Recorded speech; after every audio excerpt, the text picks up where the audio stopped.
tener frotis de preparados de frotis para que se vean los elementos de la sangre.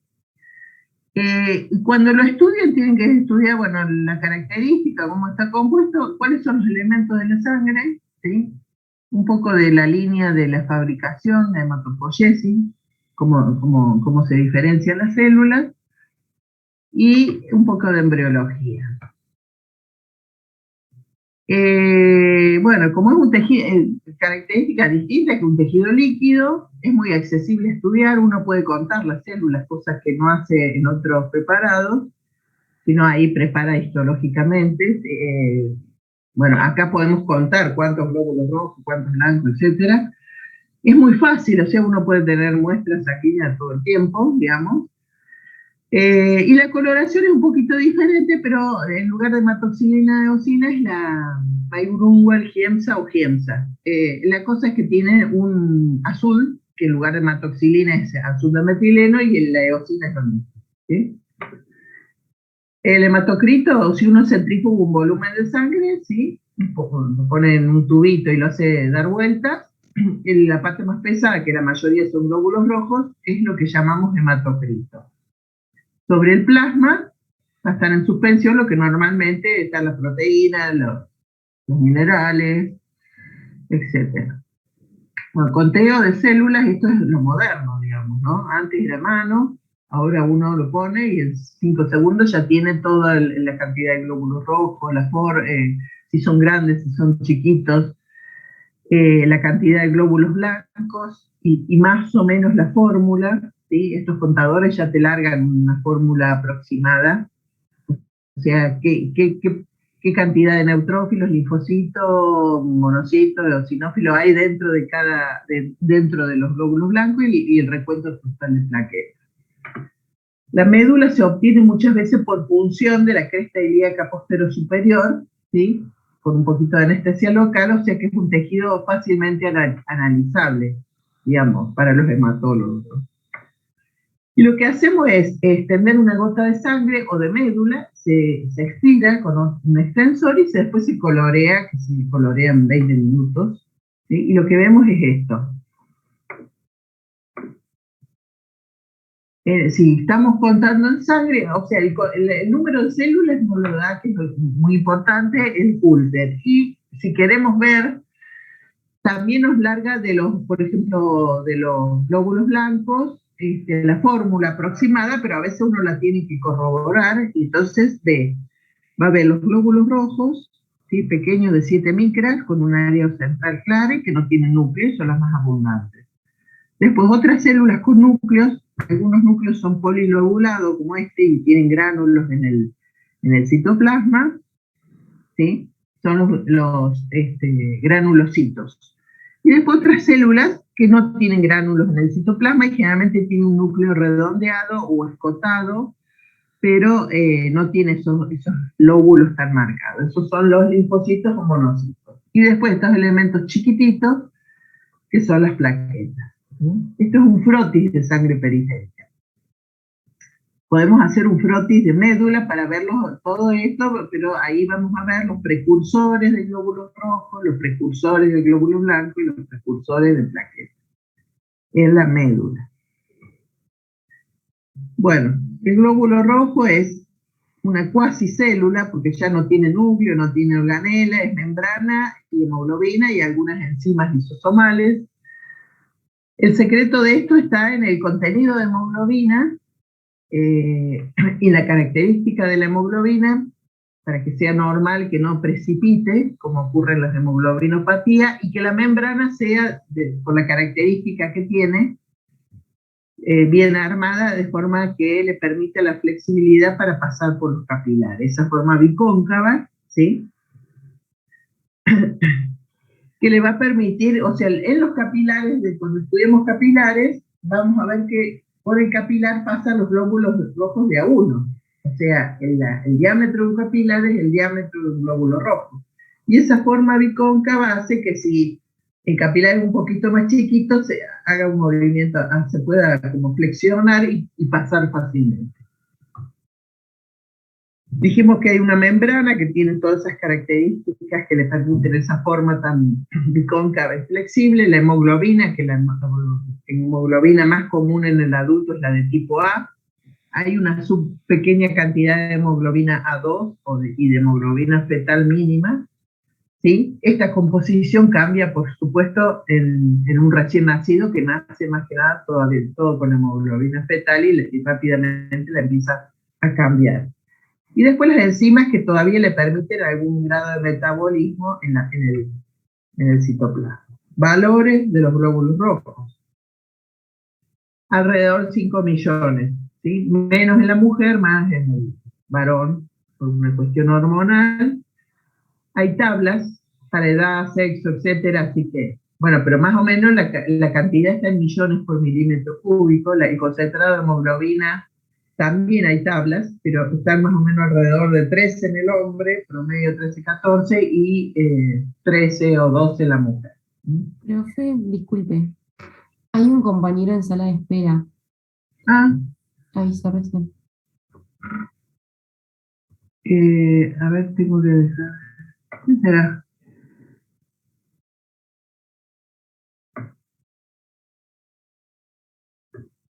A ver. No me aparece acá. ¿Quién es? Ay, no sé, profe, lo puso en el grupo, pero no sé el nombre. No lo veo acá en la sala. Mm, Bueno, no sé, profe, por ahí si llega a avisar de nuevo le digo, pero Bueno, ahorita estaba hace un ratito.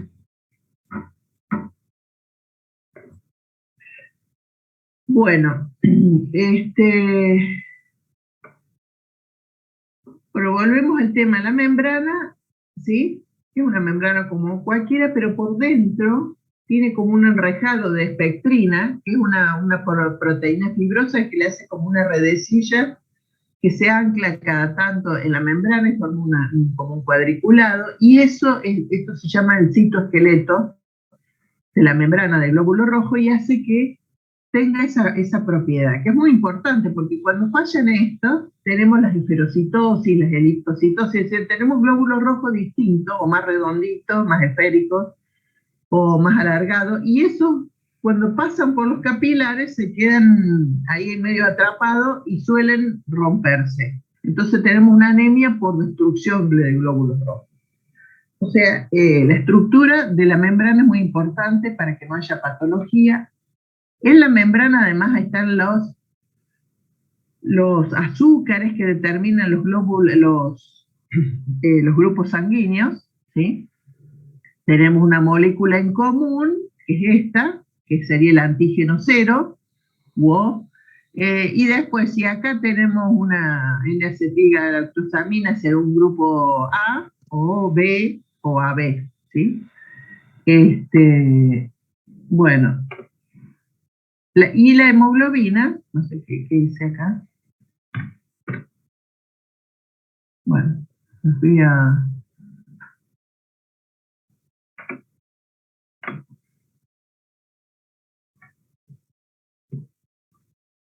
La hemoglobina, que ya creo que ustedes la vieron en bioquímica, dos cadenas alfa, dos beta, en general en hemoglobina 2, el grupo EM, que es un protoporfirinógeno, ¿sí?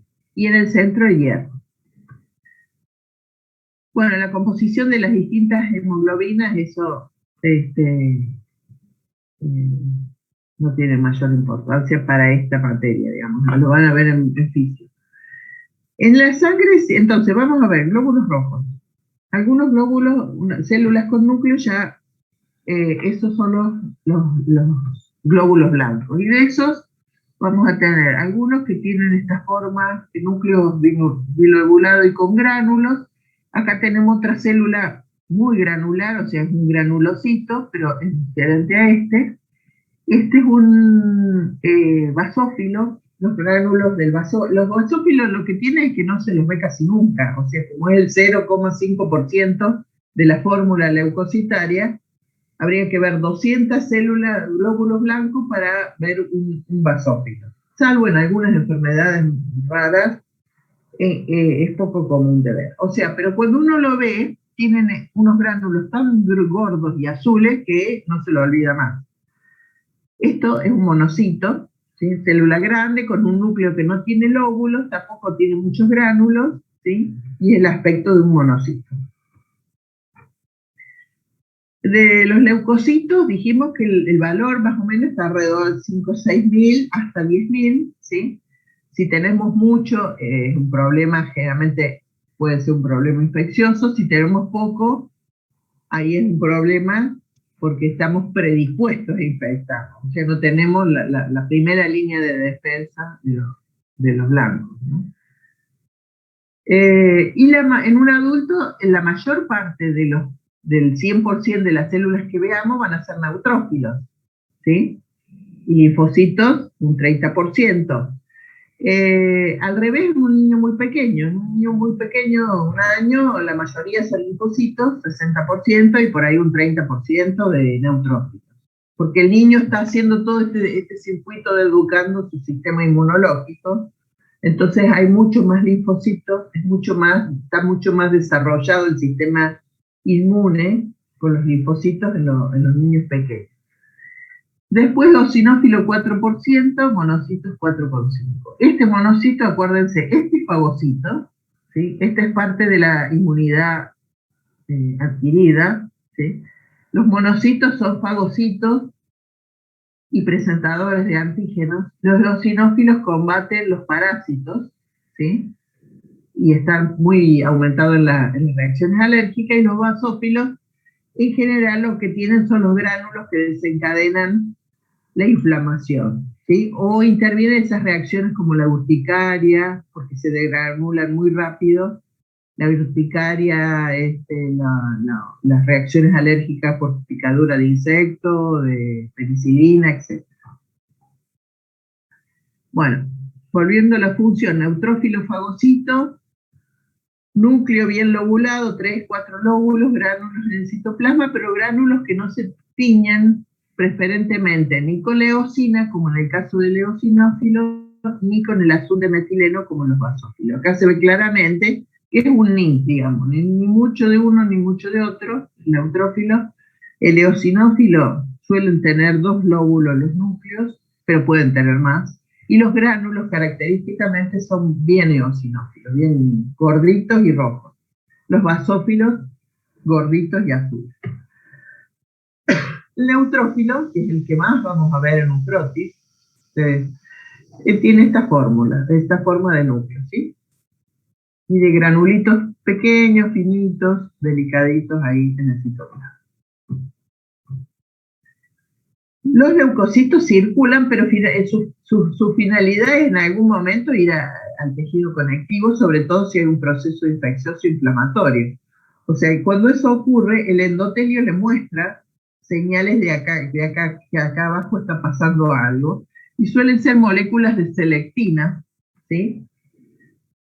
Que se anclan. Entonces el leucocito viene flotando, empieza a ver eso, empieza como a pegarse, ¿sí? Con la selectina, rueda sobre el endotelio hasta que se ancla más firme a través de las integrinas, y finalmente por diapédesis, o sea, por un movimiento activo, va a ir y va a migrar a la zona de inflamación, ¿sí? Eso se llama migración leucocitaria, que es lo que hace la mayoría de los neutrófilos en algún momento. Una vez ahí, por receptores que tienen la membrana, pero son receptores iguales en todos los neutrófilos, que pueden detectar, qué sé yo, algunos antígenos muy característicos de bacilos gram negativo o gram positivo, qué sé yo. Van y se lo comen. Se lo comen, lo ingresan a un fagosoma y ahí se le vuelcan los lisosomas, proteínas que lo degradan, digamos, los fagocitas. Los eosinófilos son estos, gránulos rojos, núcleo bilobulado, y aumentan de un 4%, puede llegar a un 20, 30, 40%, por ejemplo, en infecciones parásitas que invaden el organismo. Típicamente la triquinosis, por ejemplo, que en esta zona cada tanto hay algún brote, que es el por comer carne de chancho, digamos. Es un parásito que se mete dentro del organismo. Distintos unos parásitos que están en la luz del intestino y que por ahí, bueno, puede haber un poquito de eosinofilia. Pero las grandes eosinofilias generalmente oxidativídicos o bueno, una poco común en esta zona que es la fasciola hepática, que se meten en el organismo las larvas y ahí tenemos eosinofilias altas. O reacciones alérgicas. Gente muy alérgica suele tener más cantidad de eosinófilo que el 4%. Acá se lo ve comiéndose un parásito. Bueno. Y después, los otros que no tienen gránulos son dos. Los linfocitos, de los cuales hablamos extensamente en inmunidad, T o B, que no podemos decir por mirándolo así en un frotis qué tipo de linfocito es. T o B es, y podría ser un natural killer, pero tampoco es fácil de identificar. Y los monocitos, que son otras células que cuando migren al tejido conectivo, ahí se transforman automáticamente en lo que llamamos macrófagos. ¿Sí? Que no es solamente una célula fagocítica, que es fagocítica, pero además le presenta antígenos al sistema inmune. O sea, es la conexión entre la inmunidad innata y la adquirida. Linfocito, común, chiquito, puede a veces ser más grandes, o sea, los linfocitos pueden variar bastante de la forma. Por ejemplo, un linfocito de uno está cursando una mononucleosis infecciosa o un virus del citomegalovirus, una virosis, a veces ve linfocitos medio raros, medio con más citoplasma o más azules o menos. O sea que los linfocitos, porque están en distintos estadios funcionales, pueden variar con respecto a esta forma. Y las plaquetas, finalmente, su valor va entre 150.000 a 400.000 por milímetro cúbico, viven poco, 7 a 10 días, y son fragmentitos del citoplasma de una célula que nunca sale a la circulación normalmente, que está en la sangre, en la médula, y que desprende pedacitos del citoplasma, ¿sí? Más periférico, y eso es lo que circula en la sangre. O sea, no son células completas. Esta célula, que es el megacariocito, está en la médula, tiene núcleos polilobulados, son muy grandes, así que son los más fáciles de identificar, citoplasma rosado, eosinófilo, y estas tienen un fenómeno que se llama endorreduplicación, que es, se multiplican, ¿sí? Pero no dividen el núcleo ni el citoplasma, o sea, queda un gran núcleo con resultado de divisiones sucesivas, por eso se dice que llega hasta 64N. N es la cantidad de cromosomas que tienen, y bueno, y ahí queda. Lo que hace la plaqueta es, cuando detecta el endotelio lesionado y el colágeno que está por debajo está expuesto, ¿sí? Supongamos que algo se rompió acá, se unen, que como tienen esa membrana, tiene muchos receptores de colágeno, von Willebrand, que es una molécula que suele estar en el subendotelio y además circulando en sangre, va y se pega, ¿sí? Se pega y eso es la adhesión plaquetaria, y después que se pegó empieza como a reaccionar, extiende espícula y libera gránulos, y ahí sí ya se desencadena una agregación plaquetaria, que es una unión mucho más firme de las plaquetas entre sí, y después desencadena localmente la coagulación de los factores de coagulación, o sea que hace el coágulo de sangre definitivo, donde ya intervienen los factores de coagulación de la sangre, factor 1, 2, 3, 4, 5, 6, 7. Bueno, entonces lo que hace la plaqueta es patrulla y ve si hay lesiones endoteliales que merezcan ser tapadas, ¿sí? A su vez, ese endotelio tiene moléculas que, estando normal el endotelio, ejercen un efecto anticoagulante. O sea, fíjense que si uno saca una sangre y la pone en un tubo, inmediatamente la sangre en contacto con una superficie que no sea el endotelio coagula, ¿sí? Esa superficie tiene distintas moléculas y factores de anticoagulación que hace que la sangre se mantenga líquida en circulación. Bueno, los gránulos de las plaquetas. Acá viene la parte embriológica de la hematopoiesis, de que lo que tienen que saber es que hay tres fases concretas. Una muy precoz, en el saco vitelino, en la pared del saco vitelino, que vieron ahí el endodermo y el mesodermo extraembrionario, ahí se empiezan a formar unos cordoncitos, esos cordoncitos después se ahuecan y quedan formados algunos vasitos sanguíneos con las células más periféricas, y las que están adentro son lo que van a dar los primeros glóbulos rojos, ¿sí? Ahí hay prácticamente solo eritrocitos, no es una sangre completa la embrionaria. Tiene los glóbulos rojos, son nucleados. Dura poco, 2 semanas, y ya rápidamente pasa en el segundo trimestre, ¿sí? a empezar una verdadera formación de sangre en el hígado, ¿sí? Un poco en el vaso, timo, placenta, pero lo fundamental acá es el hígado, que se extiende hasta casi hasta el tercer trimestre, al comienzo del tercer trimestre. Ahí se aloja la célula madre y empieza a formar todo, plaquetas, leucocitos, etc. Y finalmente se establece, esa célula madre migra y se va a instalar en la cavidad de los huesos para formar ya el lugar definitivo. Entonces acá tienen el esquema, primero muy precoz y embrionaria en el saco vitelino, ya fetal en el hígado principalmente, y después poco a poco ya va migrando hacia la cavidad de los huesos, que es la normal, digamos. La hematopoiesis, este término define, digamos, todo el proceso de formación de la sangre, ya sea en la médula, la que conocemos, digamos, en la vida extrautérica. Se forman todas a partir de una célula totipotencial que va eligiendo, toda la vida se está multiplicando, y alguna de sus hijas elige uno de los caminos posibles a seguir: glóbulo rojo, plaqueta, glóbulo blanco, etc. Todo ese fenómeno a su vez no es porque sí, sino porque hay factores que le dan señales a esta célula. Hace falta plaquetas, hace falta glóbulos blancos, hace falta, bueno, eso hay distintos factores de crecimiento, entre los cuales está la eritropoyetina, que es la más conocida, los factores estimulantes de granulocitos, monocitos, y las trombopoyetinas, que estimulan la formación de megacariocitos y plaquetas. Esto era lo que les había mostrado antes. Uno se aspira a la médula ósea, no ve glóbulos blancos, pero ve, por ejemplo, precursores de los glóbulos blancos, o sea, los estadios previos al neutrófilo. Va a haber algún mielocito, ¿sí?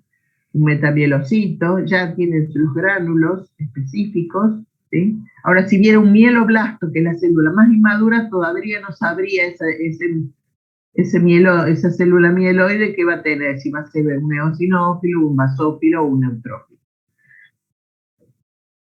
Si uno hace una biopsia de médula ósea, que de esto sí hay preparados en esto, o sea, saca un pedazo. Una cosa es aspirar células y extenderla, que es un aspirado de médula ósea, y otra una biopsia, donde uno entra y saca un pedacito, ¿sí? De un cilindrito de hueso esponjoso de la cavidad de la médula, y ahí ve las células, hay células adiposas, ¿sí? Y toda una serie de células, de las cuales las que únicamente, digamos, sin marcar, uno puede distinguir claramente estas que son los megacariocitos, porque por su tamaño son enormes, así que es muy fácil de ver. Todo lo demás puede ser eritroide o mieloide. Este es un esquema donde vemos que en esa médula, aparte de los adipocitos, está el tejido hematopoyético, ¿sí? Todas estas células que están acá, y los sinusoides, que son capilares grandes y discontinuos, donde vemos que normalmente el megacariocito puede estar muy cerca, porque pedacitos del citoplasma directamente se extiende como unos bracitos y va alargando las plaquetas a la sangre. Y el resto, a veces hay se puede distinguir núcleos oscuros alrededor de un macrófago, que son nidos de formación de eritrocitos, porque el macrófago le va pasando hierro. El macrófago de la médula almacena el hierro en forma de ferritina o hemosiderina, y cuando hay un grupito de glóbulos rojos que se están formando, es como que este macrófago les va pasando, suministrando el hierro que necesitan para formar la hemoglobina, ¿no? La hemoglobina la sintetiza el propio eritrocito precursor, pero el hierro lo necesita de afuera. Serían como unos islotes nidos, donde se están claro. formando. Nidos se llaman nidos eritroides. A veces se ven, pero bueno, no, nadie les va a pedir a ustedes que identifiquen eso, ¿sí? Por ejemplo, si vemos células acá más claras, más cantidad de citoplasmas, generalmente son áreas mieloides. Si ve algunas zonas más de núcleos chiquititos y oscuritos, generalmente pueden ser nidos eritroides. Pero en general está todo distribuido, digamos. Las que son fáciles, digamos, con las que uno se ubica, es con los megacariocitos, que son enormes. De lo otro, te digo, de esto, la serie, uno lo aprende cuando hace hematología, o sea, hace la especialidad, ¿sí? A identificarlas una por una. Para los patólogos, incluso, así mirándolo a ellos, como lo ven tan chiquititos, en las biopsias les resulta difícil identificar célula por célula. Bueno, por las dudas que les pregunten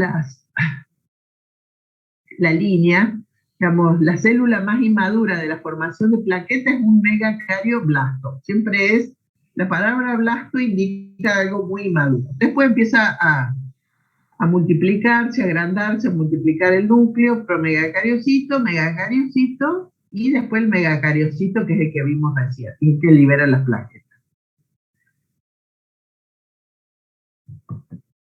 Después, de la línea eritroide, tenemos entre el glóbulo rojo ya maduro, una célula sin núcleo, y en la forma más inmadura, en la médula, tenemos una célula grande con citoplasma basófilo, media, no dice nada, esto podría ser un mieloblasto tranquilamente. Pero ya cuando el citoplasma se pone muy azul, ya eso indica que esta célula está sintetizando, tiene muchos ribosomas, muchos ARN mensajeros acá. Es un núcleo que, bueno, todavía está bastante con la cromatina abierta. Este ya se puso a sintetizar hemoglobina. En la medida que reemplace esos ribosomas por hemoglobina, el citoplasma va virando de basófilo a eosinófilo cuando ya está lleno de proteína, que es la hemoglobina, ¿sí? Entonces, acá se llama basófilo. Acá se llama policromatófilo porque es una mezcla entre la basofilia de este y la eosinofilia de este, y el ortocromático cuando ya es uno que tiene el color del citoplasma del glóbulo rojo, ¿sí? Pero todavía conserva su núcleo. Entonces, en esta línea celular lo que ocurre es que el citoplasma se va haciendo cada vez más eosinófilo desde un basófilo profundo, ¿sí? Por el contenido de ribosomas. El núcleo cada vez más chiquito y más oscuro, hasta finalmente que lo expulsa antes de salir a la circulación y ser el hematín tal cual uno lo conoce en la sangre periférica. Hay un estadio previo que, si uno se fija, hay algunos glóbulos rojos que son un poquito más grandes y tienen un puntillado, que todavía conservan algunos poliribosomas de esa síntesis de hemoglobina.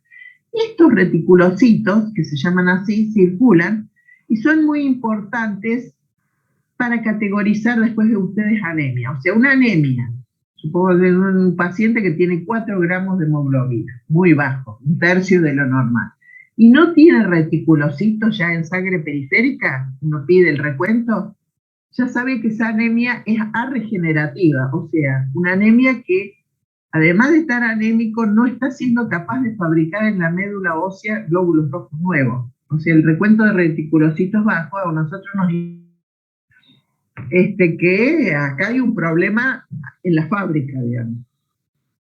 Mientras que si tiene 4 gramos de hemoglobina, pero el recuento de glóbulos rojos bajos que tiene un 20% de reticulocitos, a uno le indica que, por ejemplo, la médula ósea está respondiendo, ¿sí? Está sacando glóbulos rojos nuevos, o sea que el problema probablemente esté en una pérdida o en una destrucción de los glóbulos circulares. Esto se los comento porque es muy usado en clínica. Bueno, esta es la transformación de células de citoplasma muy basófilos, ¿sí? A cada vez más chiquitita, el núcleo cada vez más denso, ¿ves? Condensa la cromatina, el citoplasma ya empieza a poner más del color rosado, y hasta que estaría a punto ya de probablemente expulsar el núcleo y quedarse como un hemático. Y salen a la circulación así, ¿sí? Células redonditas con un largo claro central. Estos son los reticulocitos, que generalmente uno, para verlos bien, los tiñe con azul con azul brillante de crema. Es un azul especial, ¿no? Hace una coloración especial, entonces puede ver que hay muchos o pocos de estos glóbulos rojos jóvenes. Uy, ¿qué pasó?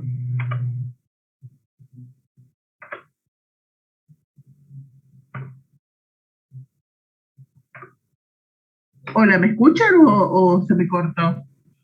No, profe, No, profe, te escucho. profe. Se escucha bien, profe. Bueno, la otra línea que vimos, los megacarioblastos, megacariocitos, etcétera, los mielocitos, los glóbulos rojos y los blancos empiezan con una célula inmadura, sobre todo los granulocitos, que se llama mieloblasto, un núcleo cromatina laxa, transcribiendo mucho, ¿sí? Empieza a tener primero unos gránulos medios como color rojo, ¿sí? Gorditos, y que son los gránulos primarios inespecíficos. Esta célula se llama promielocito. ¿Qué fenómeno va a sufrir? A partir de ahí, va a llenarse después de gránulos ya específicos, o sea, si va a ser un neutrófilo, va a tener gránulos neutrófilos; si va a ser el mielocito, puede ser ya empezarse a cargar de gránulos eosinófilos, entonces un mielocito eosinófilo o basófilo, ¿sí? Ya empiezan los gránulos de cada tipo especial: neutrófilo, basófilo, eosinófilo. Entonces, ya predominan los gránulos del tipo de granulocito que va a ser, y el núcleo se empieza primero a alargar y escotar, ¿sí? Después a arquear y después a lobular. En muchos lóbulos, si es un núcleo segmentado, un neutrófilo; en 2 lóbulos o 3 neutrófilos, ¿sí? Pero generalmente 2. Y el basófilo también es bilobulado, lo que pasa es que los gránulos son tantos y tan gordos que tapan, generalmente uno no ve bien el núcleo. Entonces, esa es la progresión, ¿sí? Cargarse de gránulos específicos e ir segmentando el núcleo. Ese sería el fenómeno. Cada una de estas, ¿sí? Disculpe, ¿por qué se ve segmentado el núcleo?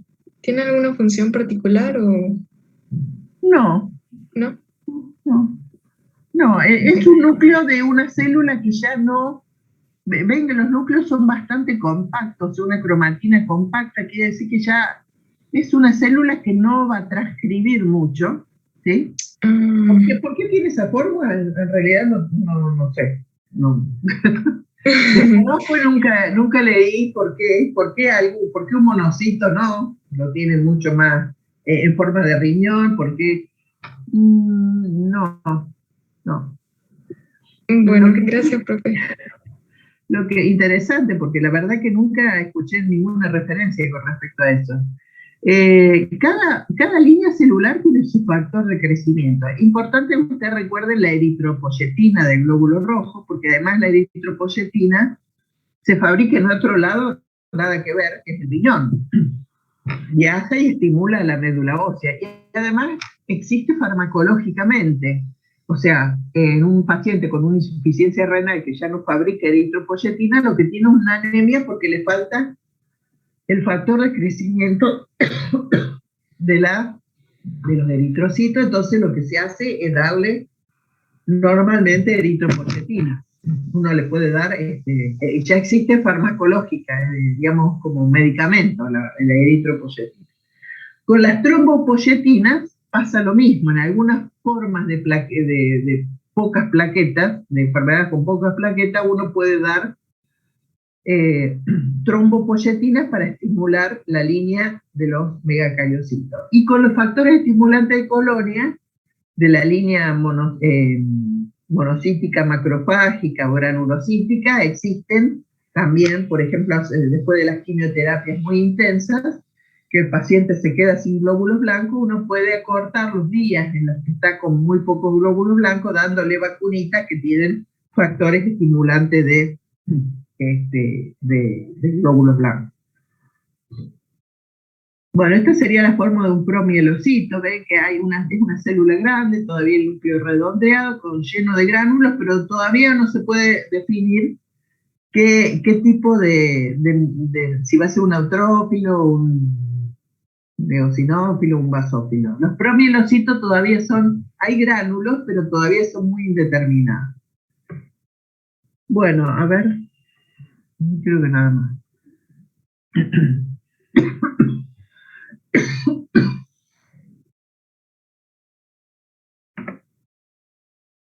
Bueno, a ver, ¿quieren hacer un mini test? Bueno, profe. Esto se lo pasé a otros chicos para que... Dice, un recuento elevado de leucocitos con neutrofilia. Es sugerente, reacción alérgica, de inmunosupresión, de infección bacteriana o de infección viral.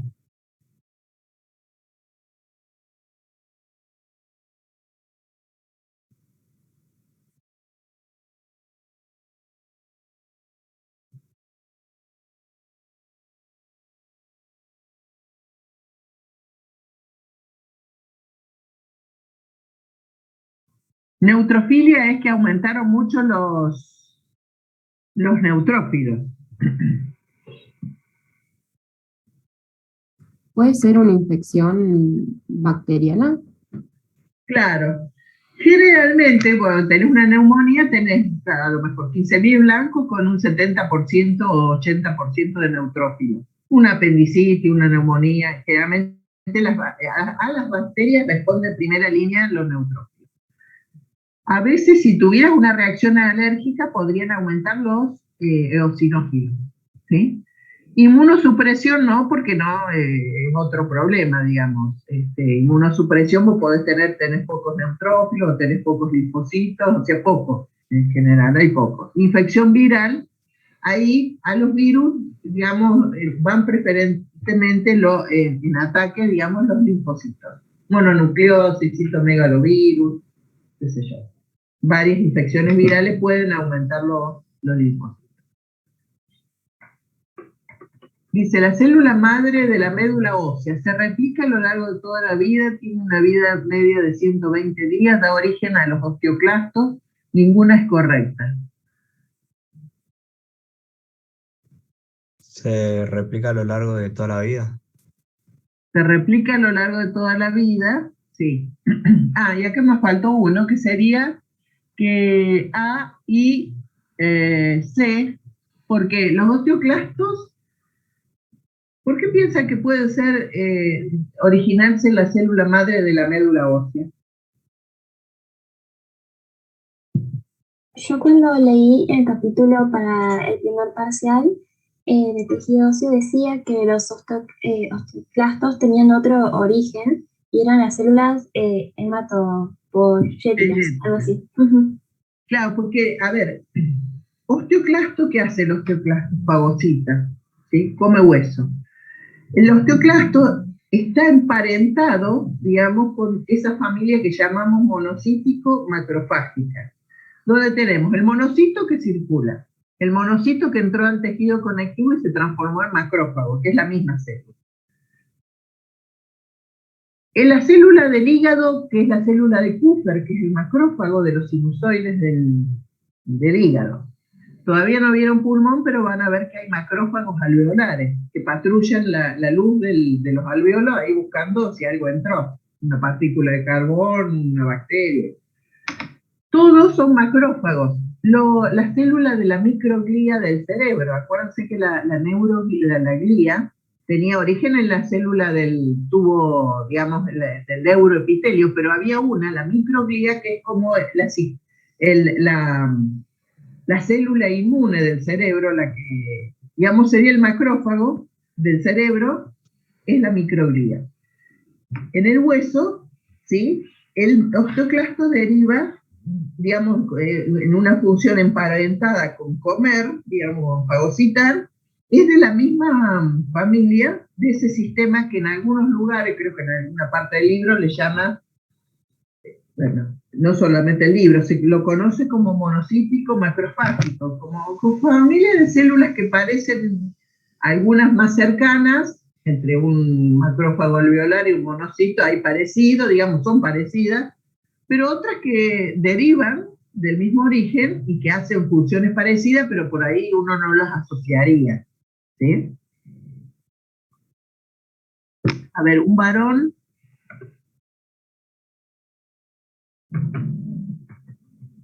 un valor de hemoglobina de un 11,5 en un varón de 28 años indica un valor normal, anemia, poliglobulia, etc. ¿Puede ser anemia? Anemia. Sí, el varón en general, el valor mínimo está alrededor de 12,5, 13, 14 es lo más habitual, y 11,5 ya en un varón es bajo. Dice, las determinaciones de urea, creatinina, ionograma, calcio se efectúan en el plasma, en el suero o en la sangre total.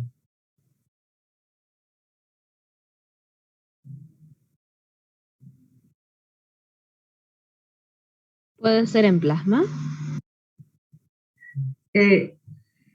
Bueno, en el plasma se podrían hacer, pero en realidad lo que se hace es, vos sacás sangre, cuando vas a hacer las determinaciones bioquímicas, la mayoría, sacás sangre, no le pones anticoagulante, lo dejás coagular, ¿sí?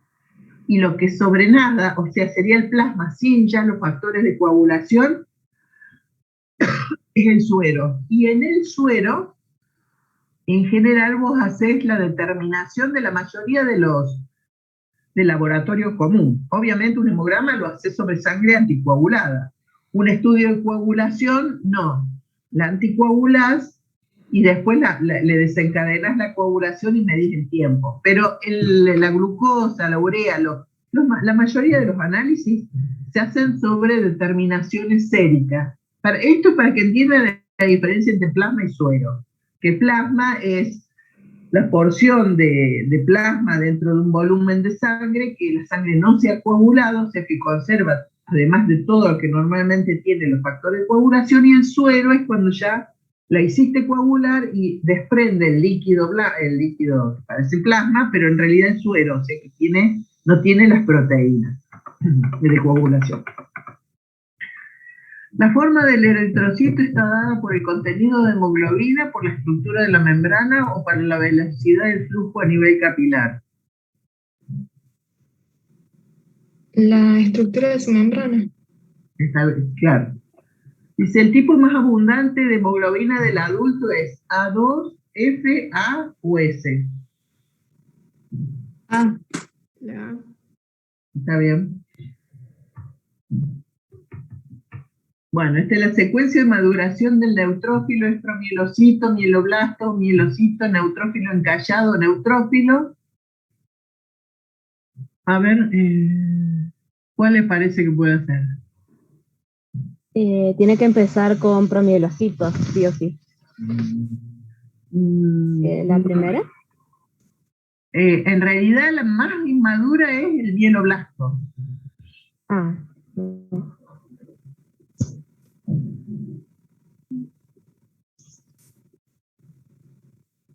¿Puede ser la tercera opción? Promielocito, mielocito. Claro, la tercera. Mielocito ya tiene los gránulos específicos, metamielocito ya tiene el núcleo medio así arqueado, encallado, más arqueado, más escotado y bueno, segmentado. El mecanismo de adhesión al endotelio y migración del neutrófilo está mediado por anticuerpos, por serotoninas, por selectinas e integrinas o por histaminas. Selectina e integrina. Claro, esas son moléculas de adhesión. Unas más muy transitorias, que son las selectinas, y otras un poco más firmes, que son las integrinas. La forma más importante de destrucción de bacterias por el no hablamos de esto. Es por enzimas lisosomales de los gránulos secundarios, por el mecanismo dependiente de oxígeno, por enzimas contenidas en los gránulos secundarios. ¿Qué puse ahí? A ver. Por enzimas contenidas en gránulos. Ah, lo repetí. Claro. Bueno, eso es importante, pero tengan en cuenta que, a su vez, cuando el neutrófilo come algo, ¿sí? Entra un fagosoma, digamos, mete una bolsita, digamos, una vesícula para adentro, rodeada, y después ahí le libera las enzimas.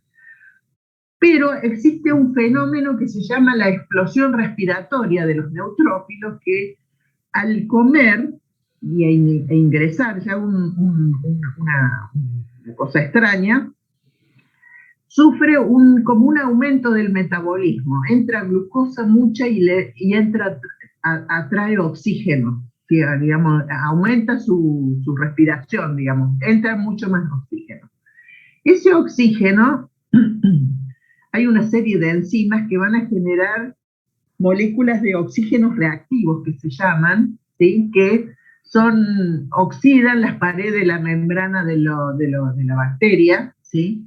Generan, por ejemplo, agua oxigenada, vieron que es un peróxido de oxígeno, el agua oxigenada, dentro de la vacuola, incluso llegan a generar sustancias reactivas con cloro como si fuera lavandina, ¿sí? Sustancias clorosas. Y ese fenómeno, ¿sí? O sea, hay un fenómeno puramente enzimático, que es de las enzimas comiendo, y otro fenómeno que se llama explosión respiratoria, que es mucho más esas sustancias que genera, derivadas de sustancias cloradas y de oxígenos reactivos, como por ejemplo el agua oxigenada dentro de la misma vacuola, es mucho más bactericida. Con las enzimas lo que hace es terminar de degradar una vez que la mató a la bacteria con esos fenómenos químicos. Y hay enfermedades, o sea, por falta de esas enzimas que generan, digamos, esas moléculas de oxígeno tan reactivas, y que se llama la enfermedad granulomatosa crónica, que es rara, pero la persona hace como abscesos y como que no los termina de resolver nunca. Infecciones, abscesos. Es rara, de todas formas, pero bueno. Está en el libro, también se los explica ahí bien. Dice, una célula de la sangre cuya descripción es núcleo bilobulado, con gránulos gruesos que tapan el núcleo y son muy notables, y estos gránulos se tiñen de color azul. Es un linfocito, un eosinófilo, un monocito o un basófilo. Un basófilo. Un basófilo. Una infección por parásito, es posible que en el hemograma encontremos monocitos, eosinófilos, linfopenia, neutropenia y plaquetopenia. ¿Aumento de eosinófilos? Exactamente. O sea, a ver, aumento de eosinófilo, ya esto para cuando hagan clínica. En general, ¿sí? Hay dos cosas en las que uno tiene que pensar primero, o parásitos o alguna cuestión alérgica. ¿Sí? Después, bueno, puede ser que sí, que no, que más o menos, pero son las dos cosas que nos indican un eosinofilia. Después hay otras enfermedades más raras, pero, digamos, lo más común es pensar en eso. Células que no pertenecen a la inmunidad innata son linfocitos NK, monocitos, linfocitos T, eosinófilos.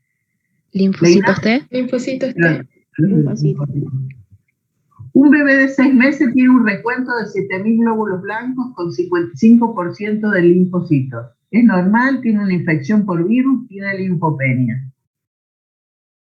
¿Es normal? Es normal. Ser un feto de 12 semanas, el principal lugar donde se lleva a cabo la hematopoiesis es el saco vitelino, el hígado, la médula ósea, la placenta. El saco vitelino. 12 semanas. ¿La médula ósea ya? El hígado. El hígado. O sea, ahí estamos justo medio al medio, ¿sí? Ahí, Sí. segundo trimestre. Globalmente, bueno. Esta imagen de las células con núcleos son linfocitos, neutrófilos, eosinófilos o monocitos. ¿Eosinófilos puede ser? Eosinófilos. Eosinófilos. ¿Cuál de estas células son fagocíticas y presentadoras de antígenos? Neutrófilos, eritrocitos, macrófagos, monocitos o linfocitos. Los macrófagos y monocitos. Bien. Un paciente cuyo hemograma tiene un recuento de plaquetas de 800.000 tiene riesgo de infección, de trombosis, de hemorragia de pequeños vasos o de reacción anafiláctica.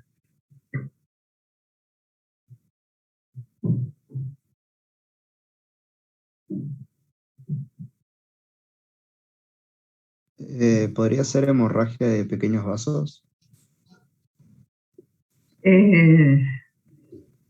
Una trombosis. O trombosis, profe, puede ser. Tiene muchas plaquetas, ¿sí? Tiene muchas plaquetas y está en más riesgo de trombosis, digamos. Si uno tuviera que elegir, trombosis.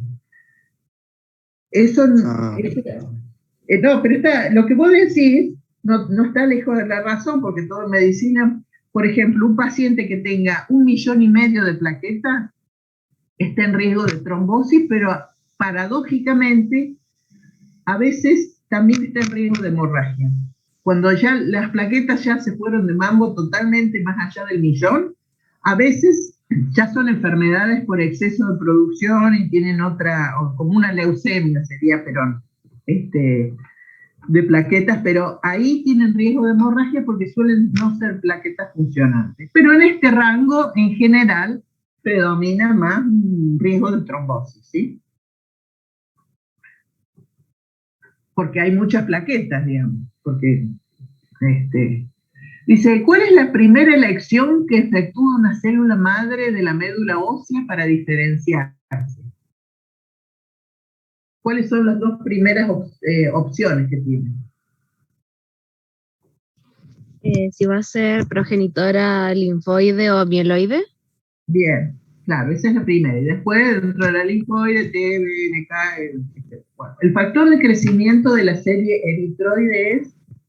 La eritropoyetina, ¿puede ser, profe? Sí, sí. Bueno, acá viene un paciente con insuficiencia renal, tiene como causa común de anemia.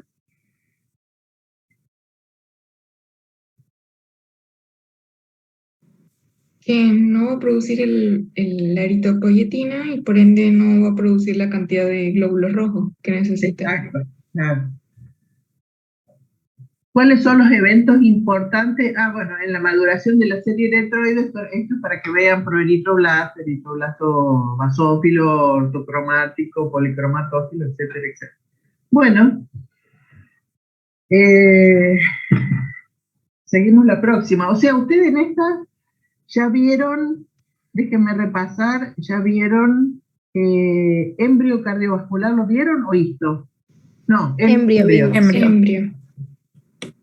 Bueno, entonces la próxima veremos un poquito de histo y el tema que nos corresponda, que no me acuerdo cuál es, ya la semana que viene. ¿Sí? Bueno, profe. Sí, profe. Vale, profe. Bueno, nos vemos.